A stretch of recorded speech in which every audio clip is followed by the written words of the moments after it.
Saludos Pathway, bienvenidos a los grupos de discipulado. Yo no sé cuántas veces ustedes me han escuchado decir lean sus Biblias, pero han sido muchas.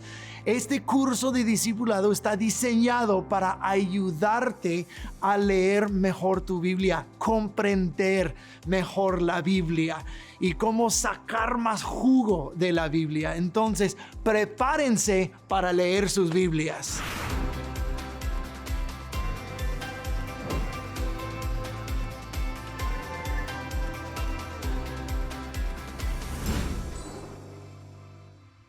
Hola y bienvenidos a esta primera clase de nuestros grupos de discipulado.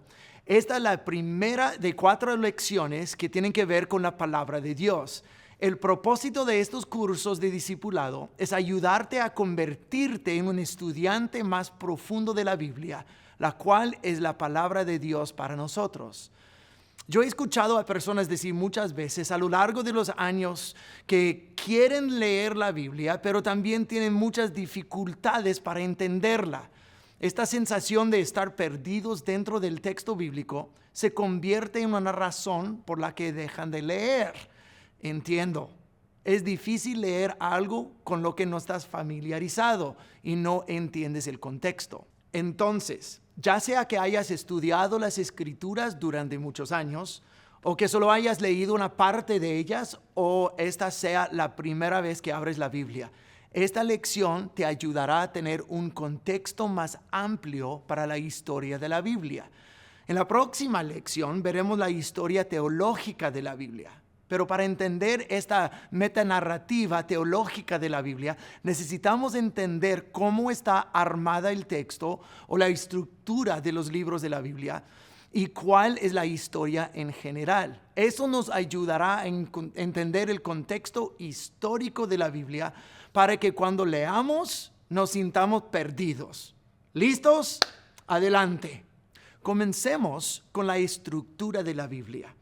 Esto puede no parecer información nueva para algunos, pero siempre es bueno repasar y comenzar desde el principio y revisar algunas cosas que sabíamos y algunas cosas que tal vez hemos olvidado y algunas cosas que tal vez algunos nunca han escuchado antes.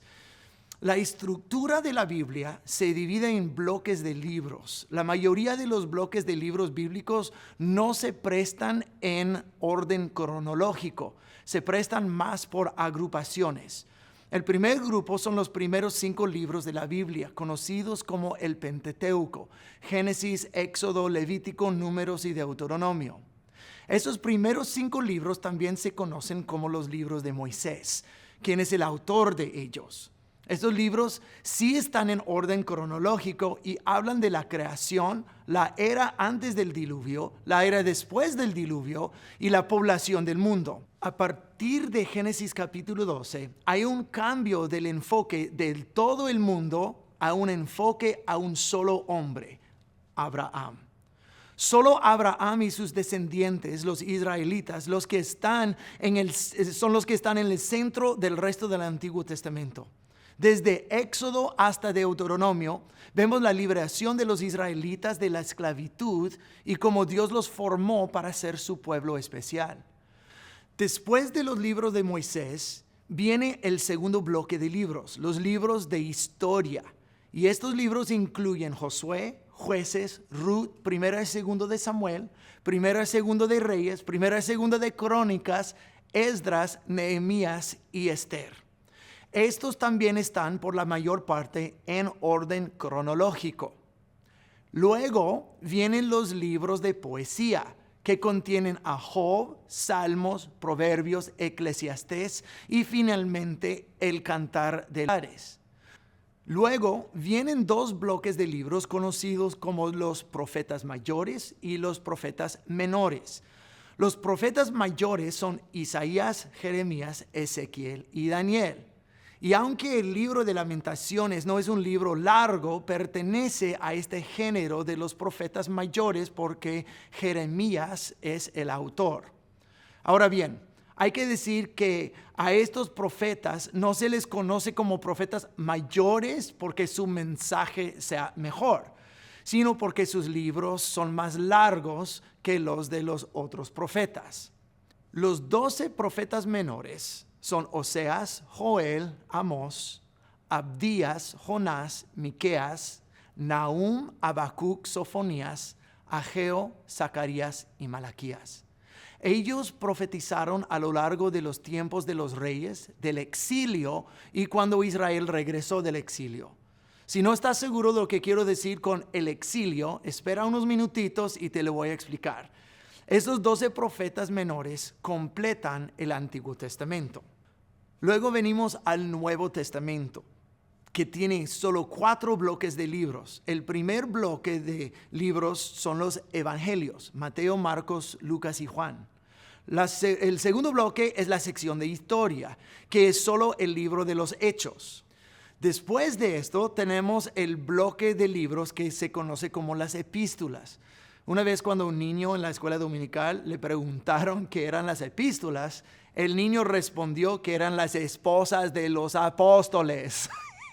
No es cierto, pero las epístolas son cartas y correspondencias de los apóstoles a las iglesias o a personas específicas, como vemos en los casos de Filemón, Tito y Timoteo. Literalmente estamos leyendo el correo de otra persona, es lo que son las epístolas.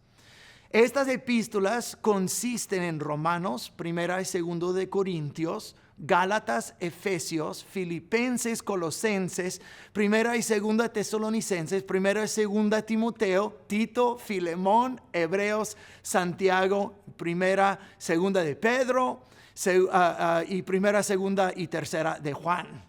Estas epístolas fueron escritas por Pablo, Pedro, Juan, Santiago, el hermano de Jesús, y Judas, el hermano de Jesús. Y el autor de Hebreos es desconocido. Y el último libro, que es un género en sí mismo, es el libro de Apocalipsis. Y así terminan los libros y la estructura de la Biblia. Ahora que entendemos esta estructura, necesitamos entender un bosquejo general de la historia de Israel. La historia de Israel se presenta en general en orden cronológico en los primeros 17 libros de la Biblia. Gran parte de los libros de Génesis hasta Esther contienen la narración histórica de la historia de Israel. La próxima semana hablaremos de la metanarrativa teológica de la Biblia.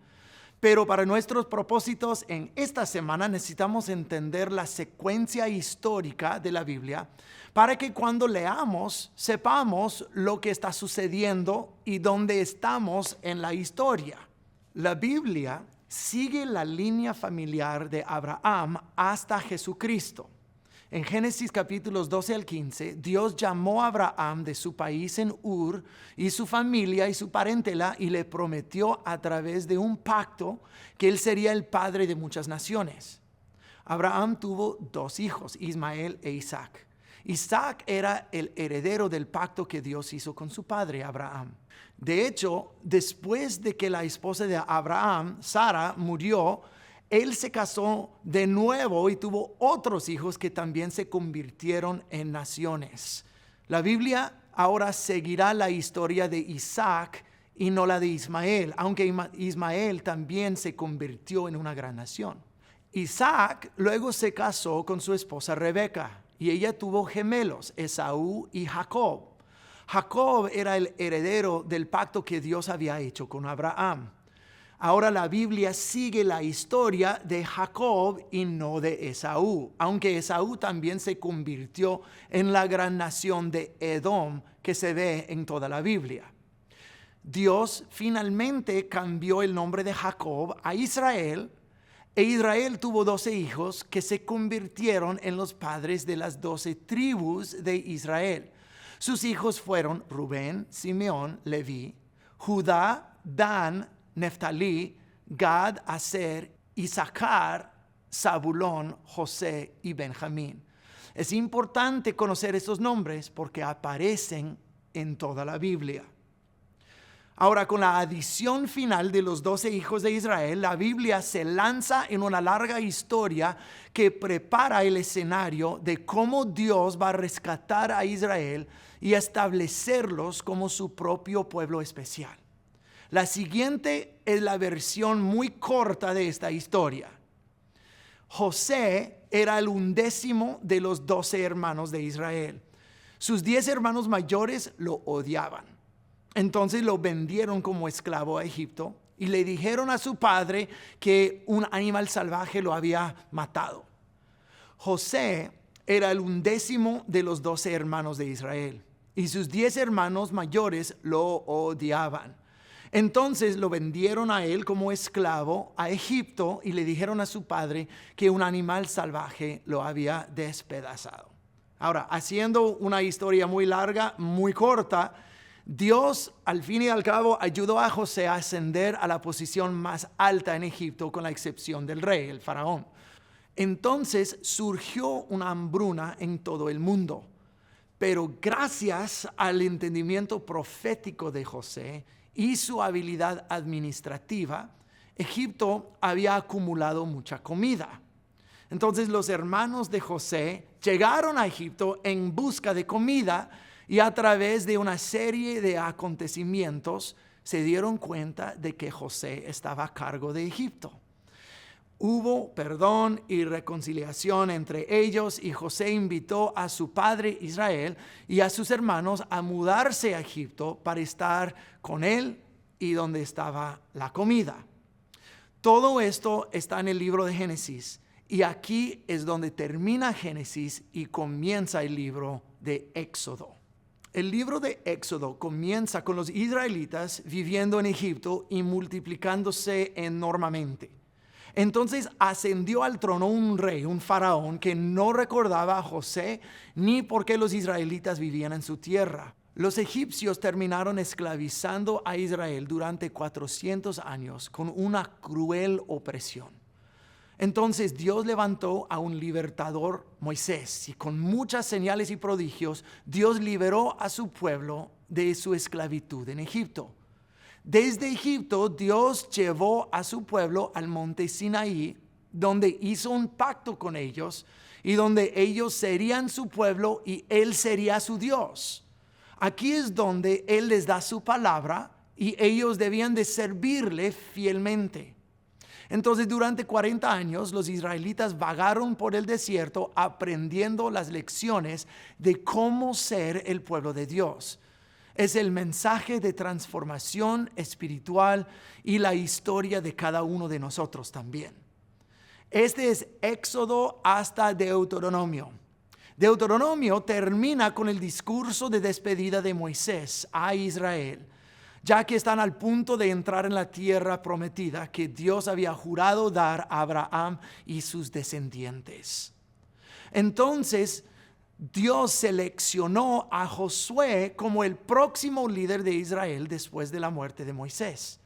Josué llevó a Israel a la tierra prometida, la conquistó y la dividió entre las tribus de Israel. Este es el otro cumplimiento de la promesa de Dios a Abraham de darle la tierra. Entonces, después de la muerte de Josué, llegamos al libro de los Jueces, donde Israel entra en un periodo de decadencia espiritual, moral y social. Es necesario notar que esta declive se debió a la constante infidelidad de Israel al Señor, al adorar ídolos en lugar de ser fiel al Señor. Para llamar la atención a Israel, Dios usaba las naciones que los rodeaban para oprimirlos. Y Dios levantó a jueces para salvar a Israel y guiarlos a través de esos tiempos turbulentos durante aproximadamente 300 años. Estos son los libros de Jueces y Ruth. Después de Jueces, llegamos a los libros de Samuel, Reyes y Crónicas. En la primera de Samuel, Israel pidió un rey, algo que no deberían de haber hecho, porque Dios había de ser su rey. Sin embargo, Dios les dio a Saúl como su primer rey y no le fue bien. Los siguientes 2 reyes después de Saúl fueron los más grandes de Israel, David y Salomón. David, sin embargo, es el más grande de todos los reyes de Israel. Él fue totalmente fiel al Señor y era un hombre conforme al corazón de Dios.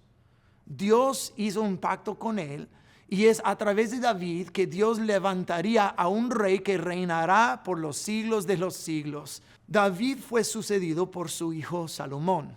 Al final de la vida de Salomón, él fue infiel a Dios. Y Dios castigó a su línea familiar, dejándoles solo una tribu para gobernar. Dios arrancó a las 10 tribus de Israel de la línea familiar de David y Salomón y les dejó el reino de Judá. Este es el periodo conocido como el reino dividido. Durante este tiempo, Israel fue gobernado por reyes en el norte de Israel. Y Judá fue gobernado por la línea del rey David en el sur de Israel. A lo largo del periodo de los reyes, en los libros de Reyes y Crónicas, Israel es constantemente infiel a Dios. Los libros de Primera y Segunda de Reyes generalmente siguen a los reyes del norte de Israel, mientras que los libros de Primera y Segunda de Crónicas generalmente siguen a los reyes del sur en Judá. De todos los reyes, tanto en Judá como en Israel, solo había unos pocos reyes fieles. La mayoría eran malísimos y ellos abrieron el camino para la infidelidad de Israel a Dios y rehusaban escuchar los mensajes de los profetas. Pero Dios, a través de los profetas, muchos de estos mensajes de los profetas podemos leer en los libros de los profetas mayores y menores. Como resultado de su pecado constante y sin arrepentimiento, Dios los castigó enviándolos al exilio. En el año 722 a.C., el reino del norte de Israel fue conquistado por los asirios y no volvemos a oír hablar de ellos durante el resto de la Biblia.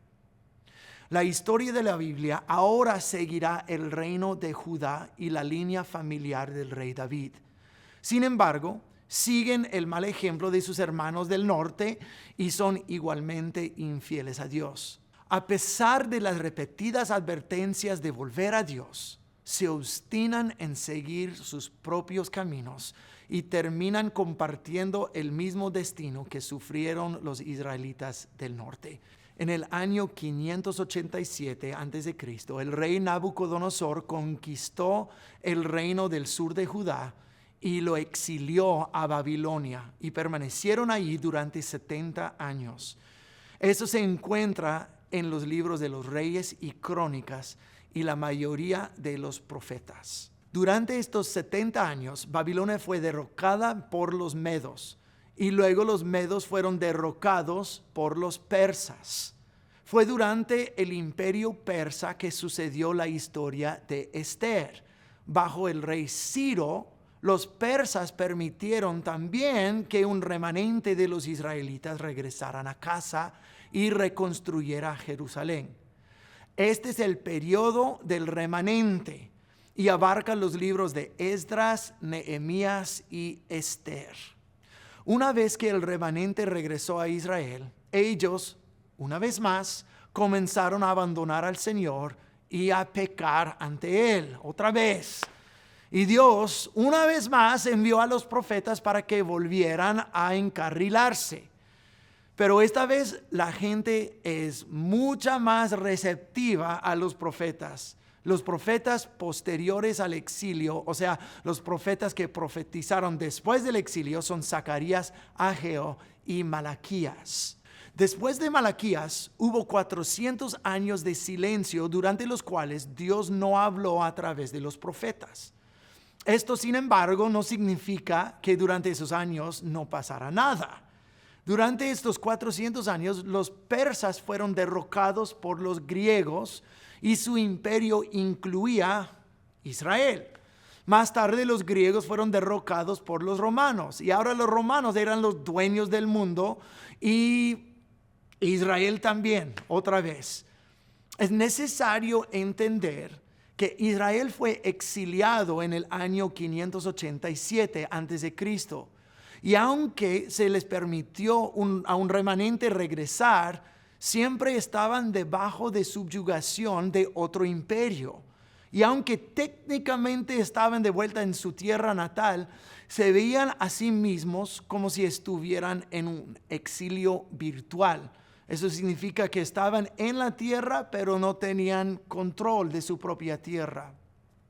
Es en este contexto que Jesús, que es del linaje del rey David, nació en Israel. Solo puedes imaginar la emoción de la gente cuando él vino haciendo señales y milagrosas y anunciando el reino de Dios está aquí. Ellos esperaban que Jesús derrotara a todos sus enemigos y restaurara el reino a Israel y les devolviera su soberanía. Pero Jesús tenía una misión muy diferente. Entraremos en esta historia en la siguiente semana. Espero que esta corta historia les haya ayudado a comprender un contexto más amplio para la historia de la Biblia. Nada sucede en un vacío y el contexto histórico da dimensión más profunda al mensaje de la Biblia. Que Dios les bendiga mientras continúan leyendo su palabra en esta semana y con mayor comprensión tengan mientras la leen. Que el Señor me los bendiga.